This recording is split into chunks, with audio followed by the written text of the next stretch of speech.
Kakinada rural మండలం వాకలపూడి గ్రామంలో సుమారు 22 లక్షల వ్యయంతో పునర్నిర్మించిన మార్కెట్ యార్డ్ను కూటమి నాయకులతో కలిసి ఎమ్మెల్యే పంతం నానాజీ ఘనంగా ప్రారంభించారు.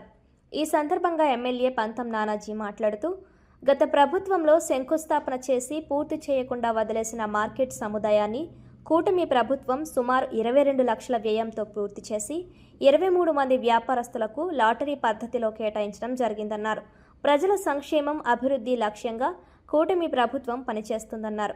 రానున్న రోజుల్లో ఈ ప్రాంతంలో అభివృద్ధికి care of అడ్రస్గా Vakalapudi market yard ఉండాలని ఎమ్మెల్యే ఆకాంక్షించారు.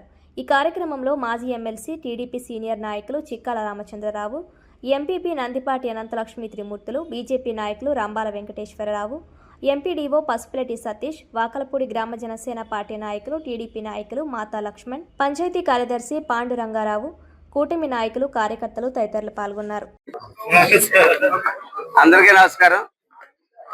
కూటమి ప్రభుత్వం వచ్చిన తర్వాత ప్రతి అంశంలోనూ కూడా అభివృద్ధి, మెరుగైన సేవలు ప్రజలకు అందించాలన్న ఏకైక లక్ష్యంతో, అట్లాగే ఏ సంక్షేమ పథకం కూడా ఆపకుండా మరింత వెసులుబాటు కలిగించి సంక్షేమ పథకాలు, పెన్షన్ దగ్గర నుంచి, తల్లికి 100 మంది దగ్గర నుంచి, ఎంతమంది పిల్లలు ఉంటే అంతమంది పెన్షన్ 1000 రూపాయలు ఎక్స్ట్రా, 2000 ఎక్స్ట్రా పెంచి 4000 రూపాయలు పెన్షన్ ఇచ్చుకుంటా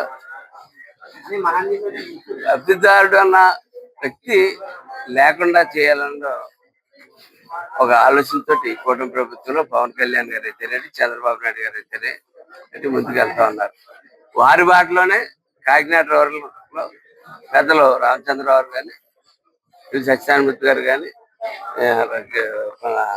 ఎంపీపీ గారు అనంతలక్ష్మి గారు కానీ, కూటమి నుంచి మన వెంకటేశ్వరరావు కానీ, మొత్తం అందరూ యొక్క ఆధ్వర్యంలో ప్రతి కార్యక్రమం చేసుకుంటా ఉన్నాం.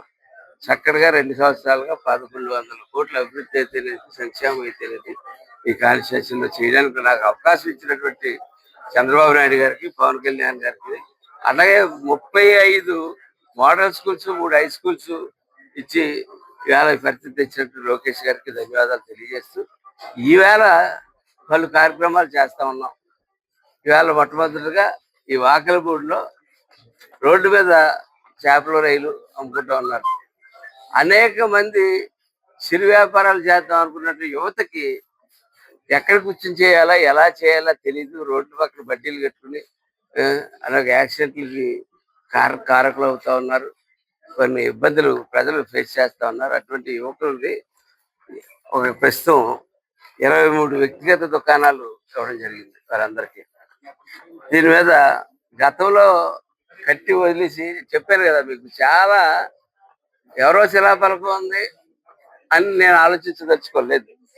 నేను శిలాఫలకానికి ప్రాముఖ్యత ఇవ్వను. అటువంటిది ఎవరు శిలాఫలకం ఉన్నా సరే దీన్ని ఉపయోగంలో పెట్టాలి.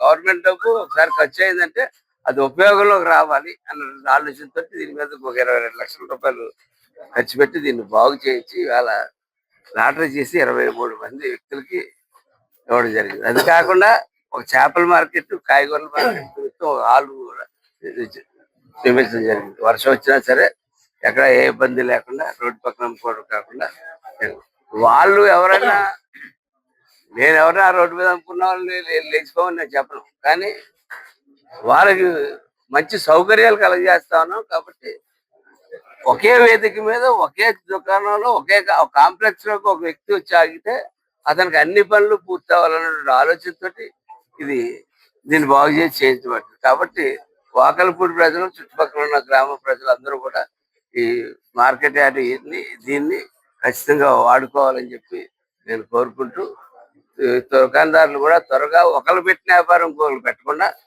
అందరికీ లాభదాయకంగా, అందరికీ జీవితం ముందుకు సాగే విధంగా వాళ్ళు పెట్టుకోవాలని చెప్పి నేను అందరికీ కోరుకుంటూ, దీనికి ఒక రెగ్యులేషన్ కమిటీ కూడా ఏర్పాటు చేసి, ఆ రెగ్యులేషన్ కమిటీ ద్వారా మీరు పెట్టుకునే వ్యాపారాలు ఒకసారి సమాచారం అందించినట్టయితే అది మరీ నియర్ రిలేటివ్గా ఉంటే రెండో వ్యక్తికి 4 రూపాయలు వ్యాపారం పెట్టుకున్నాడంటే నేను చూస్తా ఉన్నాను. ఉత్సాహంగా చాలా మంది హోటళ్ళు మొదలు పెడేస్తా ఉన్నారు. చిన్న చిన్న హోటళ్ళు సరిగ్గా 15 రోజులకో, నెల రోజులు చూస్తే వెళ్ళిపోతున్నారు. అంటే మన దగ్గర ఉన్న వ్యక్తిగతంగా ఉన్న డబ్బులు కూడా పోగొట్టుకుంటూ ఉన్నారు. అట్లా కాకుండా ఇది ఖచ్చితంగా ఇది అభివృద్ధికి కేర్ ఆఫ్ అడ్రస్ గా కాంప్లెక్స్ మారాలని చెప్పి నేను కోరుకుంటూ, వాల్కుడి ప్రజలందరికీ నాకు ఈ అవకాశం ఇచ్చారు. వాళ్ళందరికీ ధన్యవాదాలు తెలియజేస్తున్నాను.